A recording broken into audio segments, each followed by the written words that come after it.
할렐루야.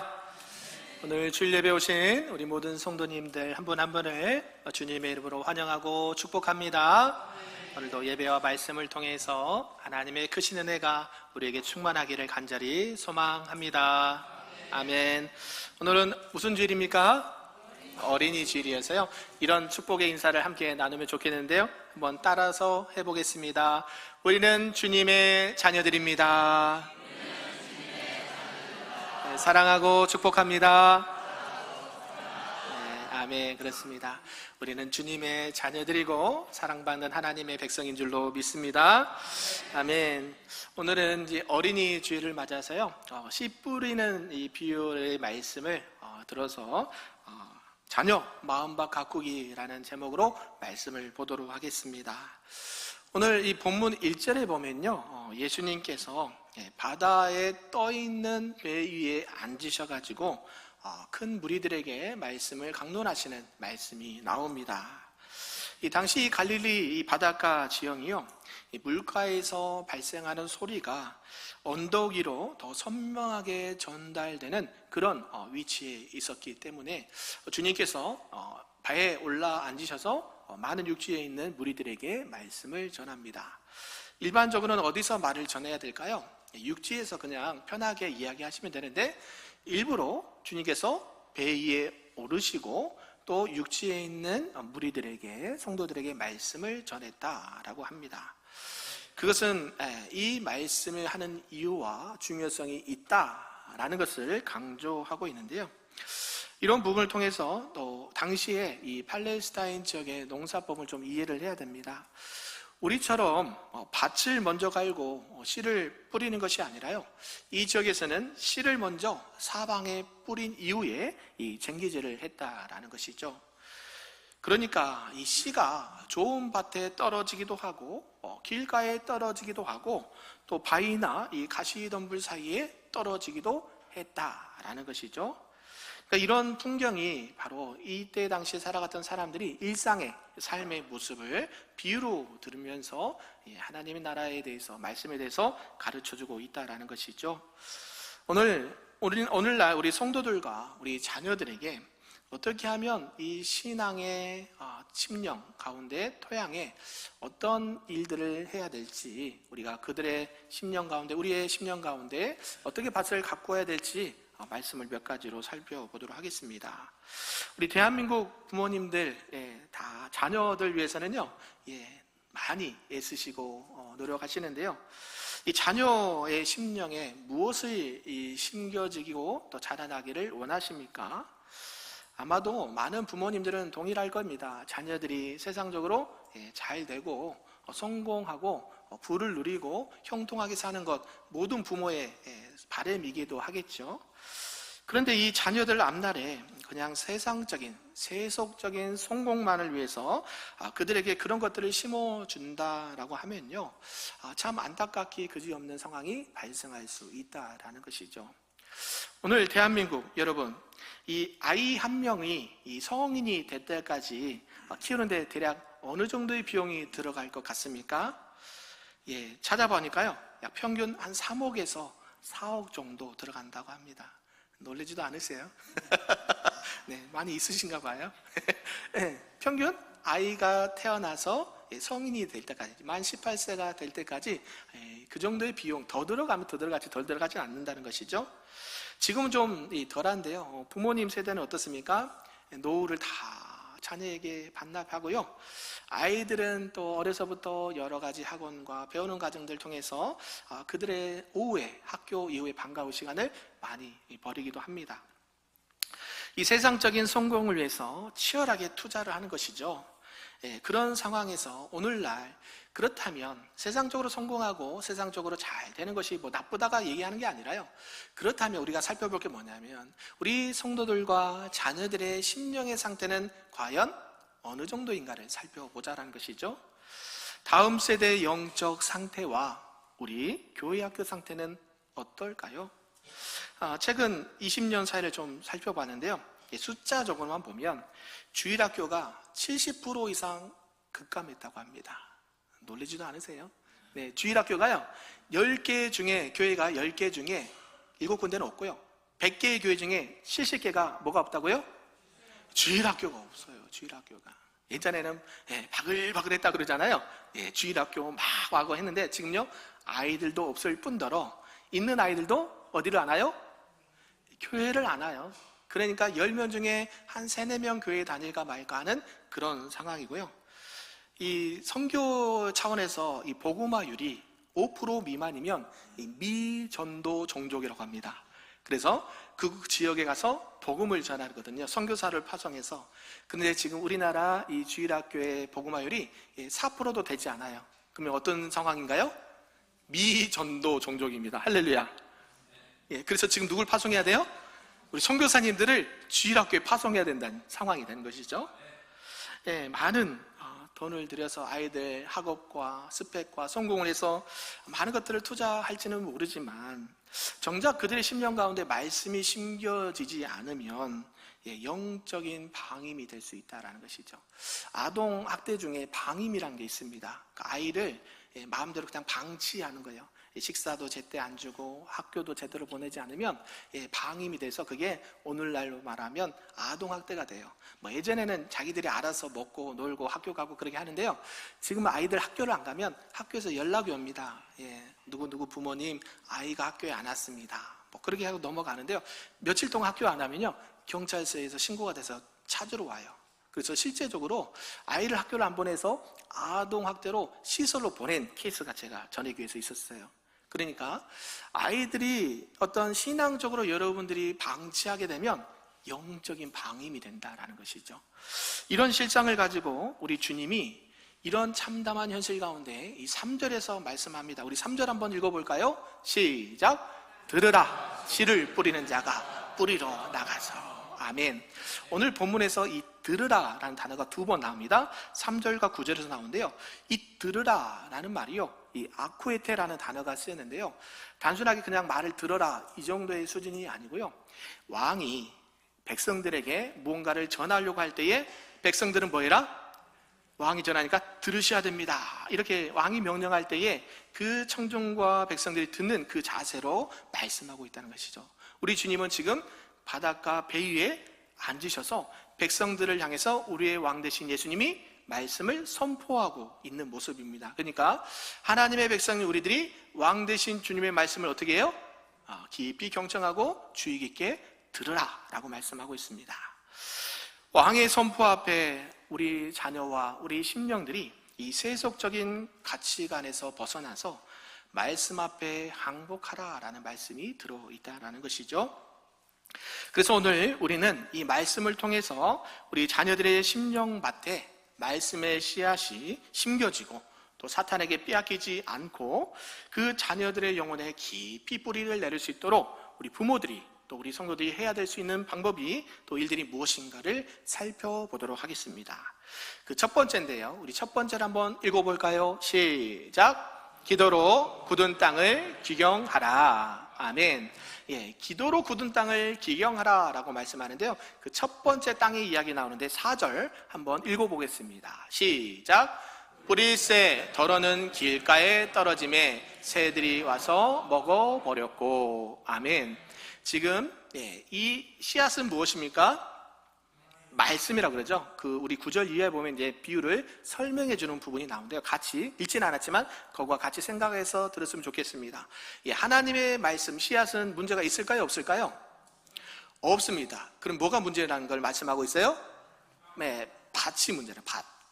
그 밭이 4종류가 나오는데 첫 번째 밭은 길가밭이에요. 길가밭. 많이 들어보셨죠? 이 씨뿌른 미어 많이 설교 들어보셨을 겁니다. 4절에 보면 뿌릴새 덜어는 길가에 떨어짐에 새들이 와서 먹어버렸다라고 말합니다.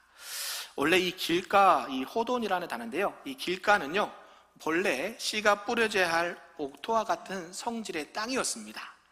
그런데요, 이 옥토와 같은 땅에 수많은 사람들이 발걸음이 지나가고 짐승의 수레가 반복해서 지나가면서 그 땅을 밟습니다.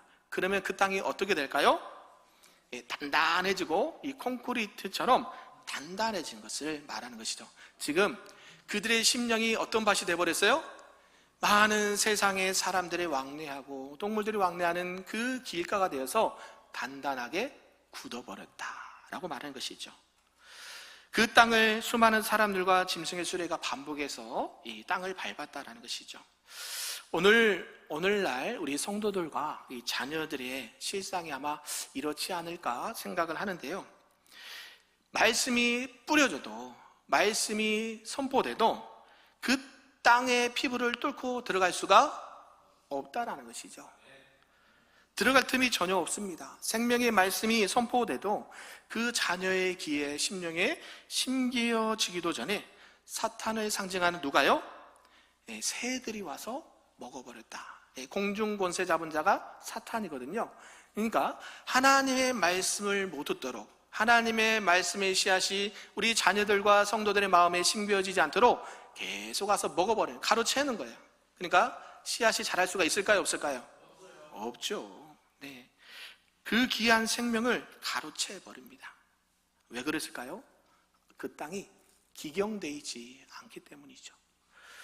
그 땅을 기경을 시켜야 된다라고 성경은 말씀합니다.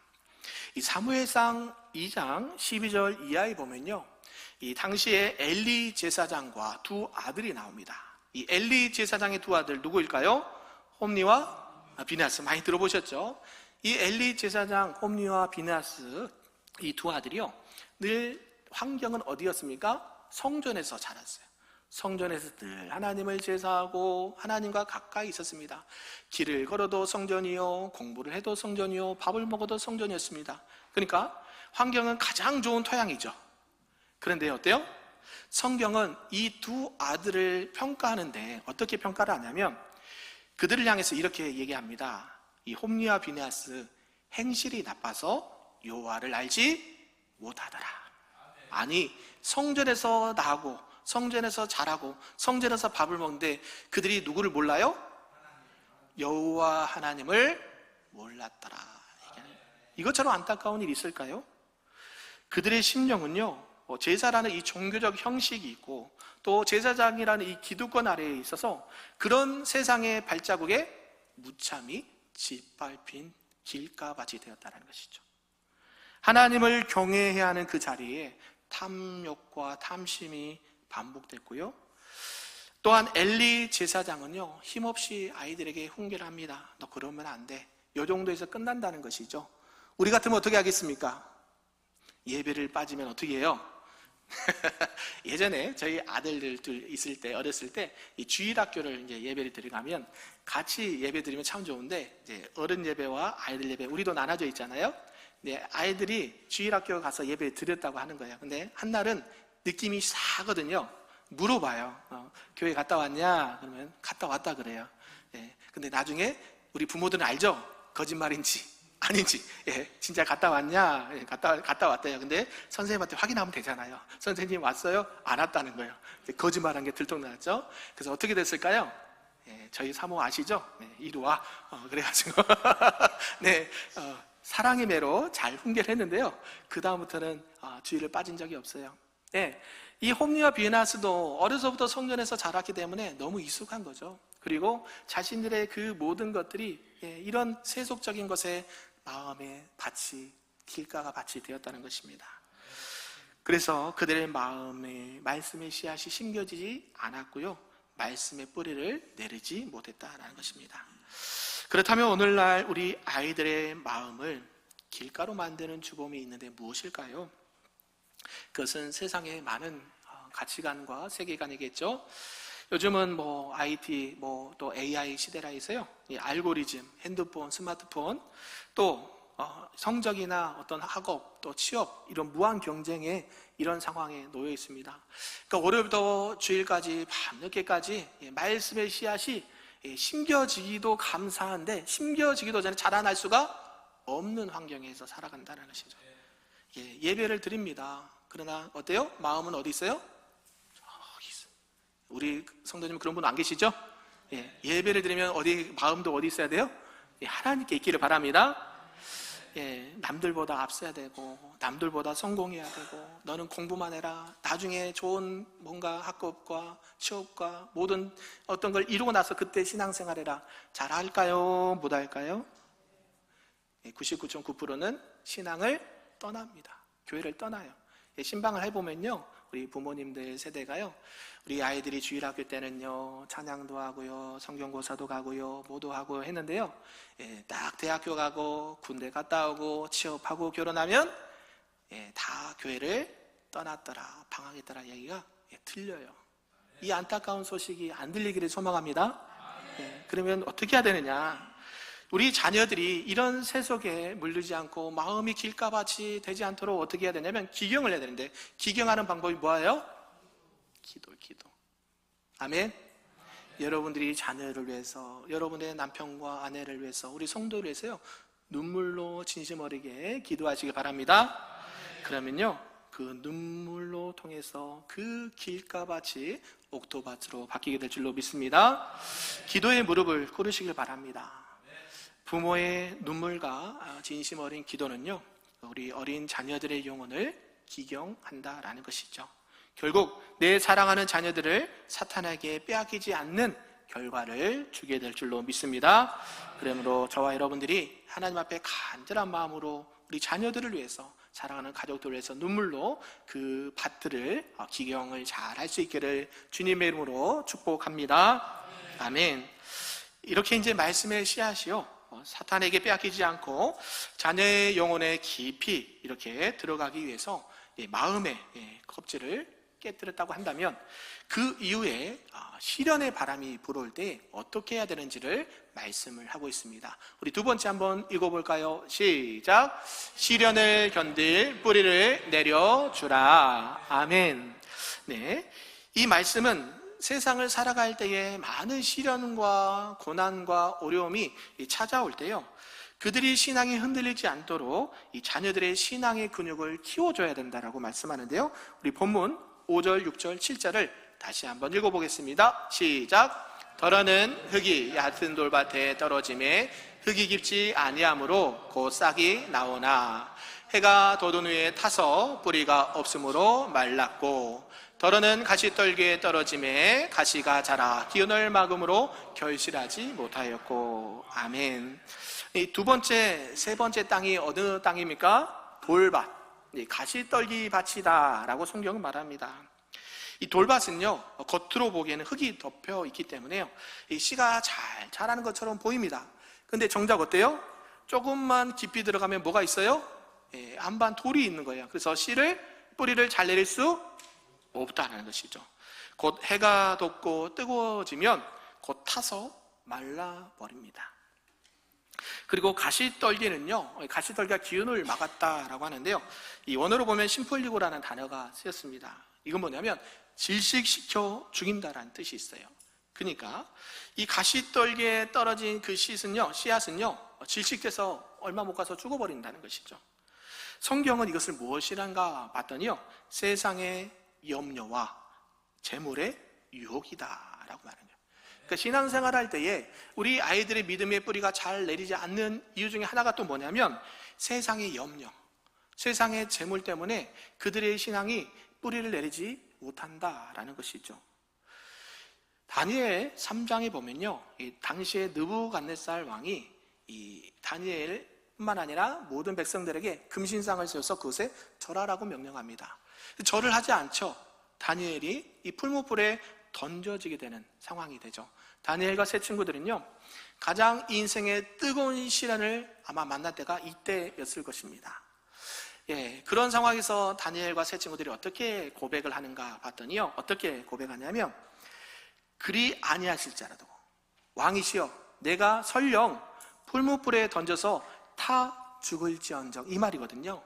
그러니까 지금 왕의 금신상에 나는 절을 하겠다 안 하겠다? 안 하겠다는 거, 안 하겠다.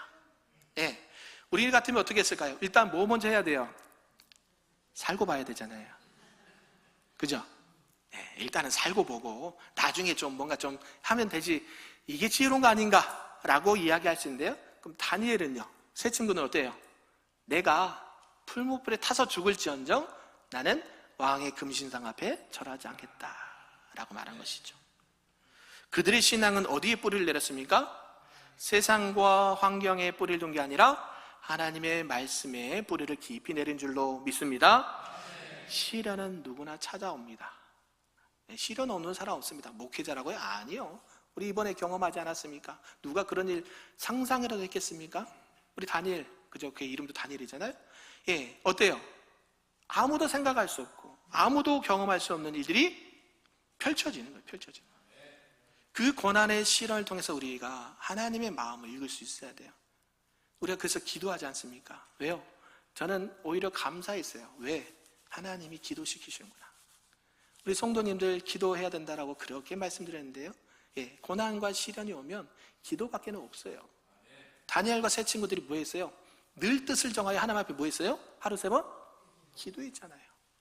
왕이 금신상에게 절하지 않으면 내가 죽는다는 거 알고 있었음에도 불구하고 그들은 뜻은 굽히지 않았어요.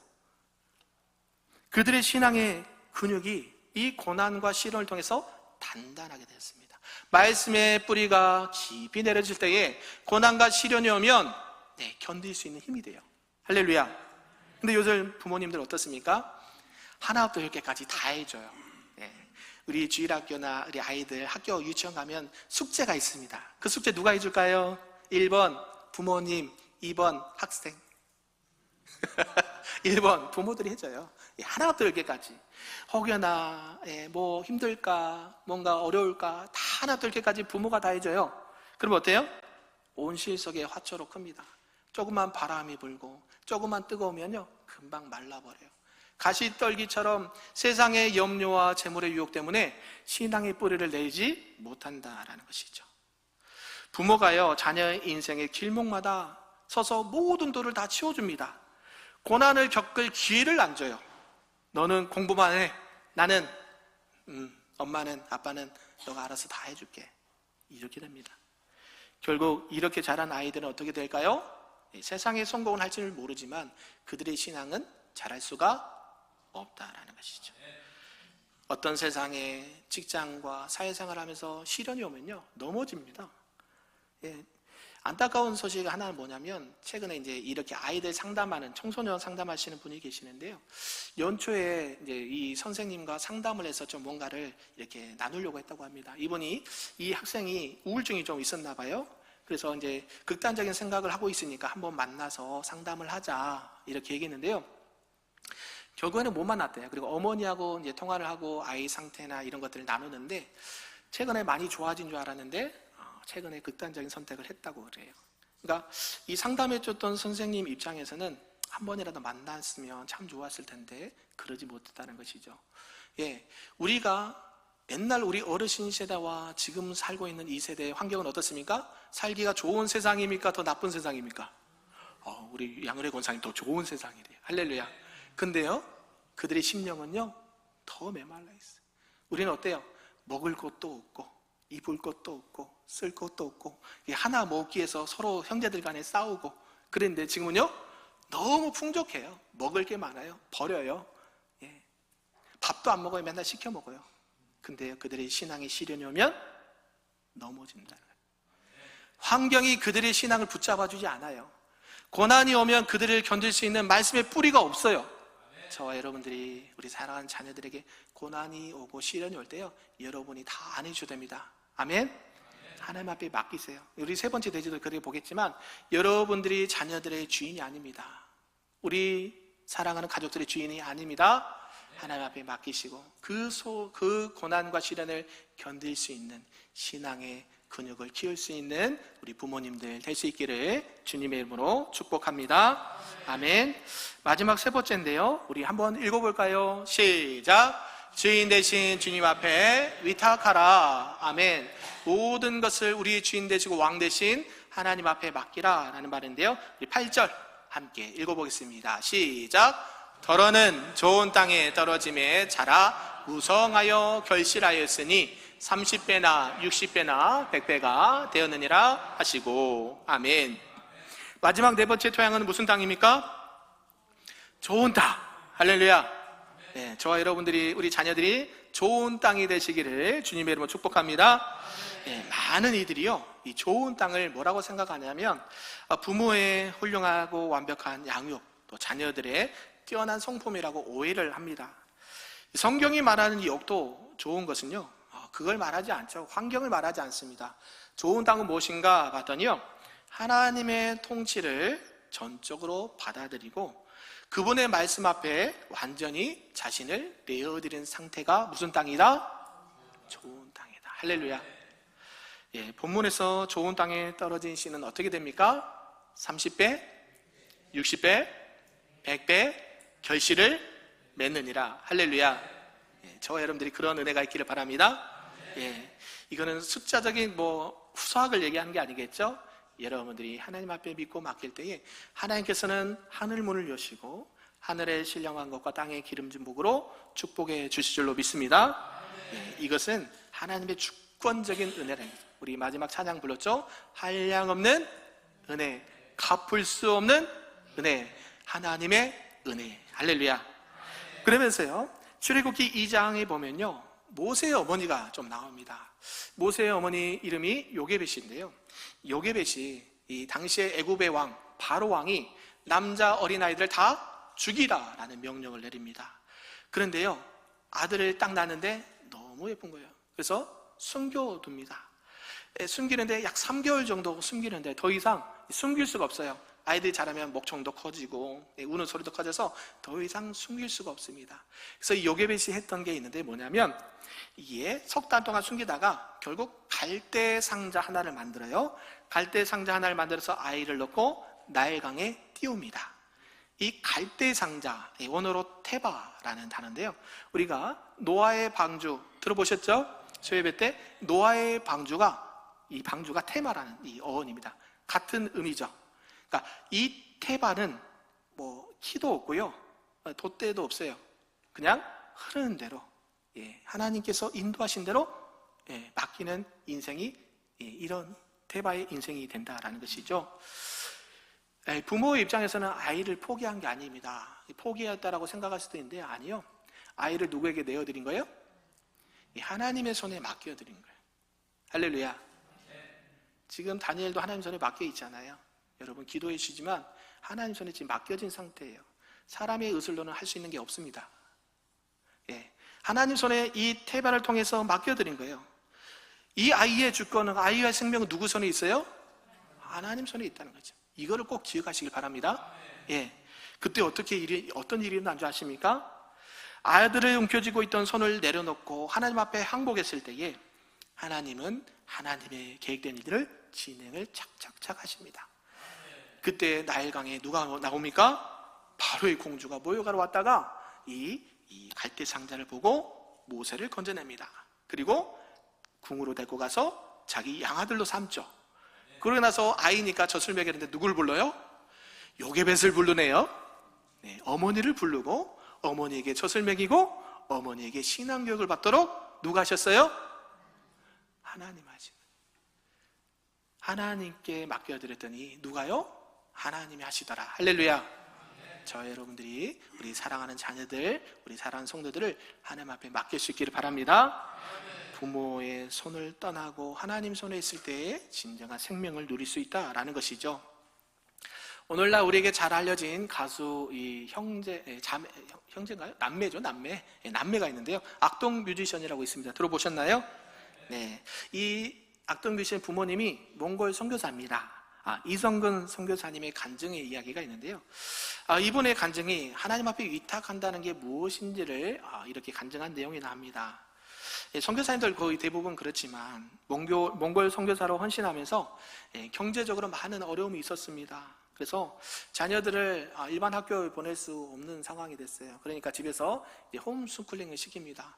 보통 대개 선교사님들이 후원을 받으면 아이들 교육과 양육에 많은 재정이 들어가거든요. 국제 학교를 보내요. 왜냐하면 거기가 치안이 안전하고 아이들의 학업을 믿고 맡길 수 있기 때문에 조금 재정이 들어가더라도 맡깁니다. 그러니까 한 3분의 1은 아이들 학비로 들어간다고 보시면 되고, 나머지 3분의 1은 생활비나 이렇게 월세 내고 3분의 1은 사역적으로 쓰거든요. 그러니까 지금 몽골 선교사님이니까 재정이 넉넉지 않으니까요, 아이들을 어떻게 학교를 보낼 수 없는 상황이에요. 그래서 집에서 홈스쿨링 시킵니다. 이 아이들이 잘한 게 뭐였을까요? 음악이었어요. 음악. 그래서 부모의 입장에서는 좀 더 배우고 좀 더 뭔가를 하기를 원하는데요, 하나님 앞에 맡겼습니다. 아이들이 음악을 한다고 했을 때요, 부모의 어떤 욕심과 그런 것들을 내려놓고 너희들이 하나님이 주신 달란트가 무엇인지 스스로 발견해서 잘 찾아가라 했다라는 것이죠. 그러고 나서 하나님께서 그들을 사용하셔서 지금 오늘날 젊은이들에게, 많은 사람들에게 어떤 문화를 통해서 하나님의 또 영향력을 나타내는 줄로 믿습니다. 사랑하는 성도 여러분, 우리가 신앙생활할 때에 어떤 밭이 되는가가 중요하다라는 것이죠. 길가밭이 되느냐, 돌짝밭이 되느냐, 또 가시밭길이 되느냐, 또 좋은 땅이 되느냐. 여러분들의 신앙과 여러분의 자녀들의 밭은 어느 밭입니까? 우리 자녀들은 우리의 소유물이 아닙니다. 아멘? 네, 누구의 자녀네요? 네, 하나님의 자녀들. 하나님 앞에 기도하시고 눈물로 기도하시고 말씀의 씨앗이 잘 내려질 수 있도록, 근육이 키울 수 있도록 고난과 시련이 와도 여러분이 직접 해주지 마시고 아이들 스스로 일어날 수 있도록 뒤에서 격려해 주시는 거죠. 우리 아이들이 있습니다. 걸음마를 떼울 때 어때요? 넘어집니까? 안 넘어집니까? 수없이 넘어지죠. 그때마다 잡아줘요? 안 잡아줘요? 예, 잡아주면 안 돼요. 예, 왜요? 잡아주면 혼자 걷는 게 늦어요. 그래서 넘어지고 깨지고 하면서도 막 달려가서 일으켜주고 싶지만 지켜봐줘야 돼요. 그래, 잘한다, 잡고 일어나라, 응원해줘요. 이게 부모라는 부모. 할렐루야. 우리 하나님도요, 우리가 넘어지는 거 안타깝게 생각하시죠. 슬퍼하십니다. 그래도 옆에서 하나님께서 믿음의 동역자를 통해서 기도하게 하시고 세워주시고 우리 자녀들이 하나님이 기뻐하시는 믿음의 자녀들로 성장하게 될 줄로 믿습니다. 우리 모두가 이런 좋은 밭이 되고 우리 자녀들이 좋은 밭이 되어서 결국 하나님께서 약속하신 30배, 60배, 100배의 그런 은혜 결실을 많이 맺을 수 있기를 주님의 이름으로 축복합니다. 아멘.